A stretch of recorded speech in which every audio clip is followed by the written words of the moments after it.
ফের বিএলওর মৃত্যু। এসআইআর কাজের চাপ ঘিরে অভিযোগ ও রাজনৈতিক চর্চা। মালদা জেলায় ফের এক বিএলওর মৃত্যুকে ঘিরে চাঞ্চল্য ছড়ালো। মৃতের নাম মোহাম্মদ আনিকুল আলম, বয়স 54। তিনি কালিয়াচক হাই স্কুলের সহকারী শিক্ষক ছিলেন এবং একই সঙ্গে সুজাপুর অঞ্চলের বুথ নম্বর 144-এর বিএলও হিসেবে দায়িত্ব পালন করছিলেন।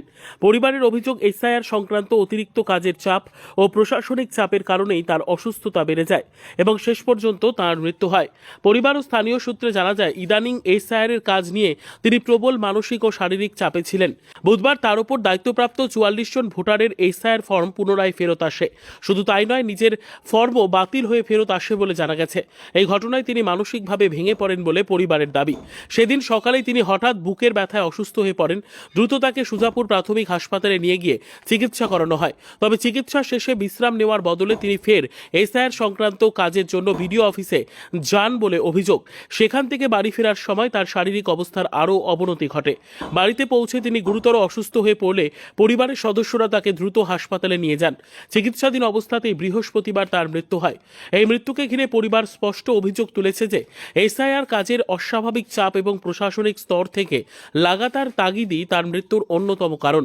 পরিবারের বক্তব্য, অসুস্থ অবস্থাতেও তাকে কাজ চালিয়ে যেতে বাধ্য করা হয়েছিল, যার ফলে পরিস্থিতি আরও জটিল হয়ে ওঠে। এই ঘটনাকে কেন্দ্র করে ইতিমধ্যেই শুরু হয়েছে রাজনৈতিক চর্চা। শাসক ও বিরোধী শিবির একে অপরের বিরুদ্ধে দায় চাপাতে শুরু করেছে। বিরোধীদের দাবি, প্রশাসনের অমানবিক চাপ ও কর্মীদের প্রতি উদাসীনতার ফলে একের পর এক বিএলও অসুস্থ হচ্ছেন এবং এমন মর্মান্তিক ঘটনা ঘটছে। অন্যদিকে শাসক শিবিরের বক্তব্য, বিষয়টি দুঃখজনক হলেও তদন্তের আগে কোনো সিদ্ধান্তে পৌঁছানো ঠিক নয়। সব মিলিয়ে মোহাম্মদ আনিকুল আলমের মৃত্যু শুধু একটি ব্যক্তিগত শোকের ঘটনা নয়, বরং নির্বাচন সংক্রান্ত কাজের চাপ, কর্মীদের স্বাস্থ্য সুরক্ষা এবং প্রশাসনিক দায়িত্ববোধ নিয়ে নতুন করে প্রশ্ন তুলে দিল। কি রকম চাপে ছিল এবং কি কি চাইছেন? প্রথমত হচ্ছে, আমার বাবা হচ্ছে কালিয়াচক হাই স্কুলের টিচার, আনিকুল মাস্টারমশাই আপনারা সবাই চেনেন।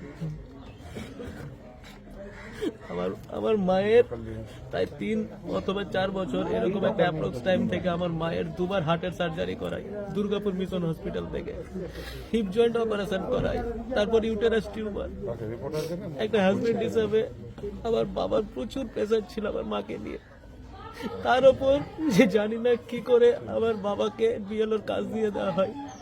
বিএলও কাজ দেওয়ার পরও আমার বাবার নিজের 100% এফোর্ট দিয়ে সমস্ত কিছু, আজকে এখানে যারা আছেন আমার পাড়ার সবাই জানেন আমার বাবা কতটা 100% এফোর্ট দিয়েছে। একদিকে মায়ের প্রেসার, একদিকে স্কুলের প্রেসার, একদিকে স্কুলে যাওয়ার অ্যাটেন্ডেন্সের প্রেসার, এদিকে আমার বিএলও কাজের প্রেসার, সমস্ত প্রেসার নিয়ে আমার বাবা, আমি ছিলাম না, হায়দ্রাবাদে ছিলাম, আমার বাবা খুব অসুস্থ হয়ে পড়ে।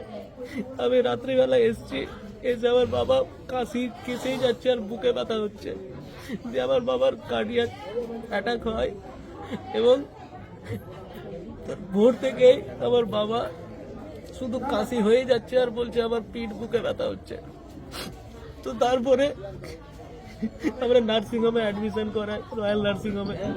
তারপরে আমার বাবা 8:30 অথবা 9টা এরকম টাইমে আমার বাবা ইন্তেকাল করেন, মারা যান। এই বিএলওর মধ্যে তোমার বাবারও নাম ছিল? এই বিএলও আমার বাবা ছিল, আর তার মাঝে আমার বাবারও ছিল। ইভেন নোটিশ পর্যন্ত আমার বাবার এসেছিল, নোটিশও এসেছিল এবং নোটিশের নাম ছিল আমার বাবার, আমারও ছিল, আমার মায়েরও ছিল। এগুলো এক ধরনের আমাদের অত্যাচার করলো বাবার উপরে। আমি এটাই চাইবো, আমার বাবা মারা গেছে, আপনাদের সকলের কাছে চাইবো যেন এরকম আর কোনো মা বাবা না মারা যায়, কোন এরকম পেশারে না মারা যায়। নামটা কি আপনার? আমার নাম মোহাম্মদ মেহবুব আলম।